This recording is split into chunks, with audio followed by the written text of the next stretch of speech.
Have you ever wondered, why is it that the things we try hardest to hold on to are the ones that slip away the fastest?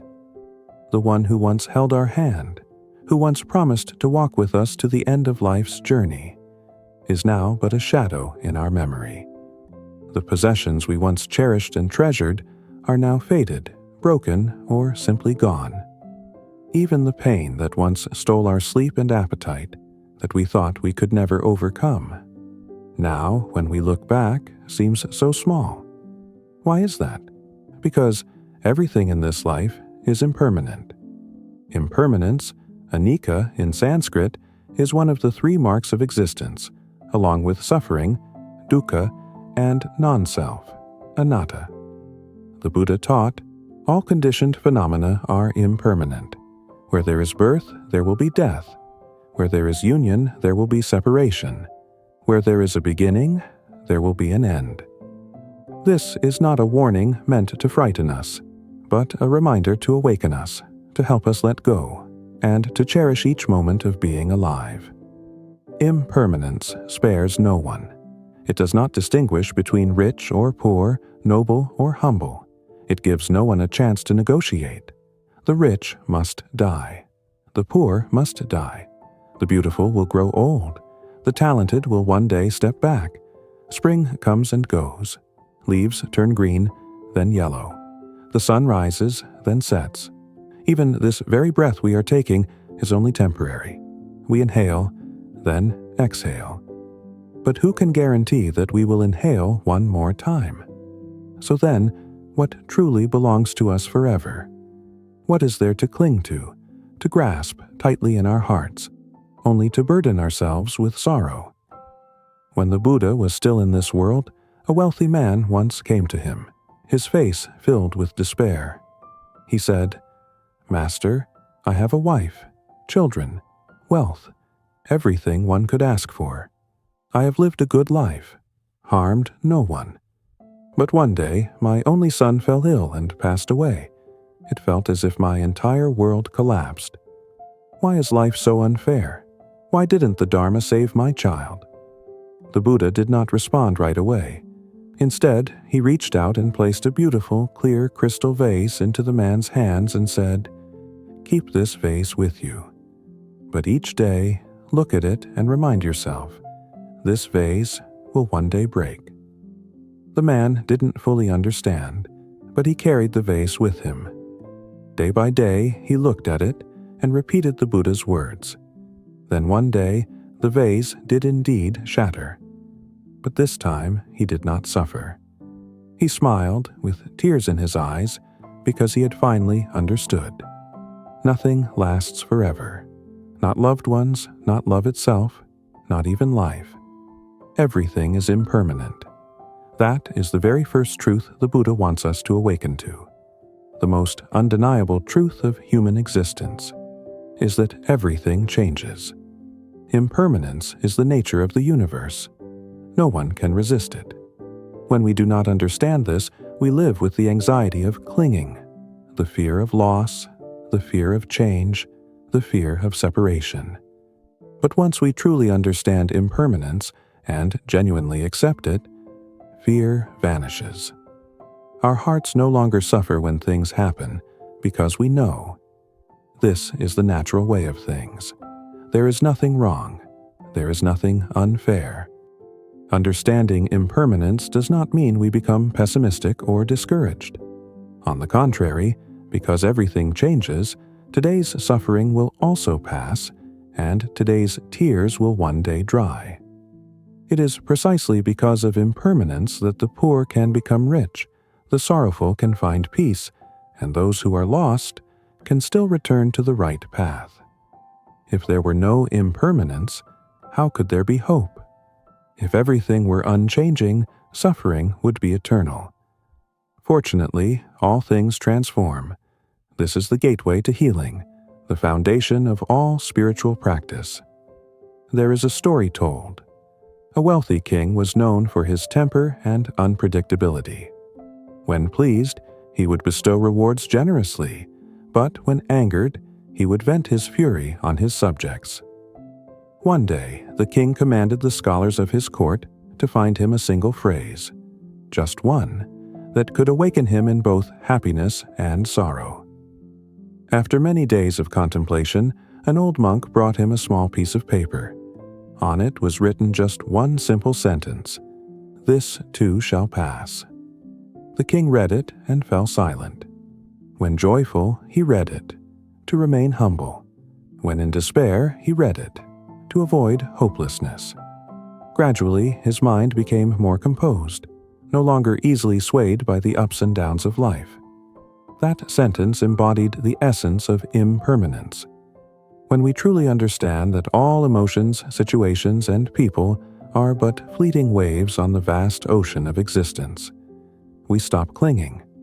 We do not desperately hold on to what is drifting away, nor do we fear what has yet to come. But to reach such clarity, we must contemplate deeply. We must learn to slow down. We are living in an age of great speed. Everything comes and goes in a rush. We chase after work, money, social media, praise, and recognition. Rarely do we pause to look deeply into the true nature of life. Whenever something unpleasant happens, instead of asking, "Why me?" ask yourself, "Will this last forever?" And you will realize nothing lasts forever. No sorrow is eternal, and no joy is everlasting. When we understand this, we begin to learn how to let go. Letting go is not abandoning life, but freeing the heart from inner attachments, expectations, obsessions, and clinging. Letting go brings lightness of heart. It is to live fully without being swept away by the tides of life. The Buddha once likened the mind to a leaf floating on the surface of water. If we are unaware, it will be pulled into the whirlpools of emotion, of greed, hatred, and delusion. But if we live with mindfulness, that leaf may still float with the current, but it does not sink, it is not swept away. It flows freely and merges into the river of serenity. By understanding impermanence, we no longer wait until something is lost to truly appreciate it. We realize that our loved ones may not be here tomorrow, so today we give them our care and love instead of holding on to anger and neglect. We will not wait for more time to begin living because every present moment is the greatest gift life offers us. Do not wait until your mother's hair turns completely white to regret not holding her long enough. Do not wait until someone leaves to suddenly realize, how many times have you missed the chance to say, "I'm sorry," or simply, "Thank you for being there." Impermanence is not just a philosophy to ponder. It is the bell of awakening, inviting us to return to the present and live deeply in every moment. For the present is the only time we truly have. The past, whether glorious or painful, has passed.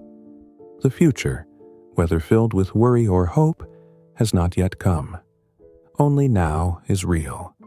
A breath that leaves without returning, that is impermanence. A glance, a smile, an afternoon with soft sunlight. Seemingly small, but all are things only found in the present moment. If we keep chasing the future, we will miss out on our own life. A Zen master once said, "If you knew you would die tomorrow, what would you do today?" Then live like that every day. Not to be pessimistic, but to live a life worth living, to live with a clear mind, a kind heart, and in fullness. Impermanence does not make life frightening. On the contrary, it makes every handshake, every encounter, every sunset more precious than ever, because we know nothing repeats. Understanding this, we begin our practice not to escape life, but to learn how to live within it without being led astray. Impermanence teaches us to let go of unnecessary things, so we can walk with a light heart. We let go of excessive expectations, stubbornness, pride, and the habit of comparing. Then, like someone who has shed a heavy burden, we experience the simple yet profound peace from within. What is practice? Practice is living with clear understanding of the nature of all things, living with wisdom. Wisdom begins with recognizing everything will change.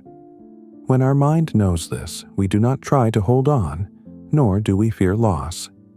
We simply live fully with gratitude in our hearts. Impermanence is not something to fear, but rather a silent companion guiding us toward enlightenment. It is like a lamp of wisdom, illuminating the path of practice, helping us realize that every moment is precious and every breath is an invaluable gift. When we understand impermanence, we no longer worry about loss, because we know that living fully in each present moment, with an open heart, is what brings the deepest peace. Happiness does not lie in time or material things, but in being fully present in each moment. True happiness is not found in what we possess, but in how we live, how we love, and how we let go, in the ability to truly feel each step of life's journey. This is the simple yet profound secret to a life of happiness and tranquility. If you found this lesson meaningful, please like, share, and leave your thoughts below the video. How have you experienced impermanence in your life? What teachings of the Buddha have helped you heal? Let's share together to spread the light of wisdom and compassion. Don't forget to subscribe and turn on notifications so you won't miss any future videos in this series. Thank you so much for watching and spending this mindful moment with us. May peace and clarity always be with you.